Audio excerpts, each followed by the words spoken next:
unfortunately, we're not manufacturing anything, and it's all from China. Yeah. And it would not surprise me if people stuck Chinese instruction manuals and manufacturers' manuals, put it through AI translator, and Yeah, just 100%. Yeah. published it and didn't bother proofreading it. That would not surprise me. But then what that indicates is that is probably one of the sources of the lack of expertise in this country in the fields that we're talking about. Yeah. Because if the manufacturers were here, the understanding of the systems would go right down to the level of, okay, how do we create solar panels? How do we create heat pumps, whatever else? And then they would educate the suppliers and the distributors and suppliers would be educating the installers better. And that chain of educating and information would be tighter and so on. It's like Joe Public's almost a test dummy, isn't it? Which is wrong, because this happened with the electric car industry, and look where we were 5 years ago to where we are now. The electric car industry has taken a massive boom. Yeah. Second-hand cars are next to nothing to buy and bring into the industry. Yet an electric car, don't get me wrong, I have an electric little run-around town vehicle that I bought to try to see how the industry goes. Out of interest, Yeah, and to be fair, it's not bad to go, and it charges all right. If you charge it on off-peak tariff, it's okay to run around town, and you wouldn't take it up to Manchester necessarily or down to London, but it works. Mm-hmm. But give it 10 years, and it's not going to work anymore. And the mileage will have decreased over those 10 years because the battery longevity is at 10 years. Oh, I wasn't aware of that. And then you don't lift it up and put 3 new AA batteries in the bottom of it. You've got to then replace quite an expensive bit of kit. Not just expensive, toxic as all hell, right? Yeah. Yeah, so it's not the most, as much as this is where the whole bit, like you say, governments are misleading. It's not the most eco way. Why did they then have a U-turn on the 2025 ban on electric vehicles that then got moved to 2030? And everything's 2030 now, isn't it? Yeah.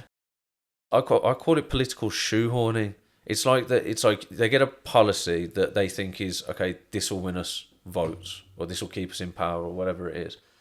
Let's say that's green energy, right? Everyone wants the world to be totally green and renewable and so on and so forth. Yeah, fine. I think everyone agrees on that. Yeah. But then what they do is they say, if we push this hard enough, people will appreciate that.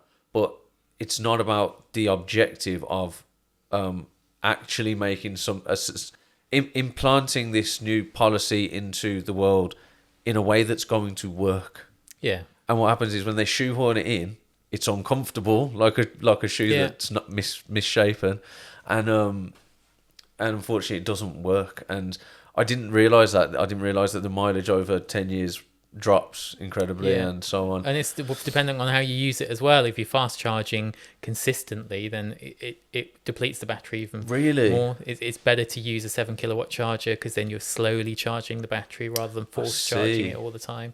And you should only let it drop. You shouldn't let it drop below 20%. You should only charge it to 80%. So you've only got the 60% there to use. Yeah, I heard Moss talking about that to Joe Rogan, explaining that when you get the first 80% of charge, and then the last 20% of charge is much harder to get.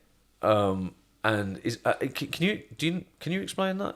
Well, so the batteries have got a depletion rate, so you should only allow them to, never allow them to go below 20%, and not charge them above 80. Yeah, not charge above 80. Is that so true? most cars are set to that. Like we've got a Cupra, my Cupra, you can set to charge at whatever, so you can take it up to 100. So if you are going a bit further, you can put it onto the 100, but it should be set at 80. We've got my operations director, he's got a little Corsa, but that you can't charge that above 80%. Amazing. And is that true for batteries in general? So like say your phone or whatever else? Or anything lithium, anything lithium ion based to keep the battery, whether that be in your home as well. It's the same battery technology that goes into your home to your home storage systems that is in your car, that's in your cars.